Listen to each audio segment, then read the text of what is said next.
Hi, Rich Carrubba for bowlingball.com. Let's have some fun and talk about bowling pin specifications. Now this video is addressed to everyone of all performance or experience levels. And I want you to know there's an article already on our site at bowlingball.com on bowling pin specifications that will give you more details, a little more insight into strategies in addition to the information about the pin specifications. Let's get to it. First, bowling pin is either hard maple wood and are either plastic coated or constructed in one piece or laminated in two or more pieces. And of course, pins will age over time, and from constant collisions with the bowling ball, they're going to need some maintenance. So there's procedures allowed by the USBC, for example, use of steel wool or sandpaper to remove dirt or surface splinters and so on, and the application of finish and or patching or plastic coating the pins. All those must meet USBC specifications but are permitted. Now the weight of a standard pin is 3 pounds 6 ounces and not more than 3 pounds 10 ounces. Has to be in that range. Next, it's the height of the pin is about 15 inches tall. So when you're standing back at the approach, it certainly doesn't appear that tall, does it? Now the diameter of the cup at the base of the pin is 3/4 of an inch wide, but the base diameter of the pin is 2 1/4 inches wide. The narrowest diameter located on the pin is up around the neck of the pin, about 10 inches above the base of the pin, and it's just under 2 inches wide, 1.8 inches. The center of gravity of the pin is measured from the bottom up, is 5 5/16, or about 1/3 of the way up the height of the pin, and approximately 1 inch above the widest portion of pin diameter, measured at 4 3/4 inches across the pin, also measured at 4.5 inches above the base.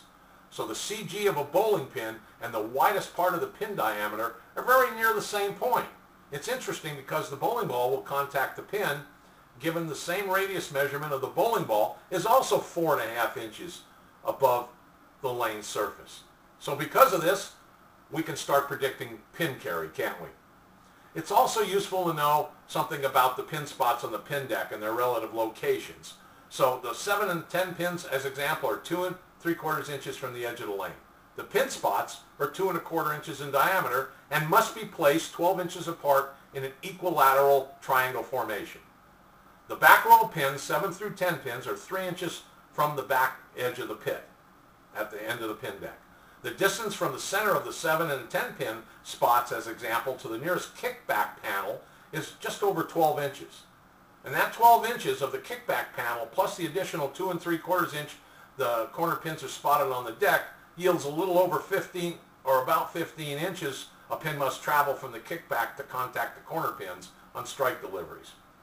Now, the head pin is located from both kickbacks, equidistant from both kickbacks and the edges of the lane, and is located 34 3/16 inches from the center of the pin spot to the pit.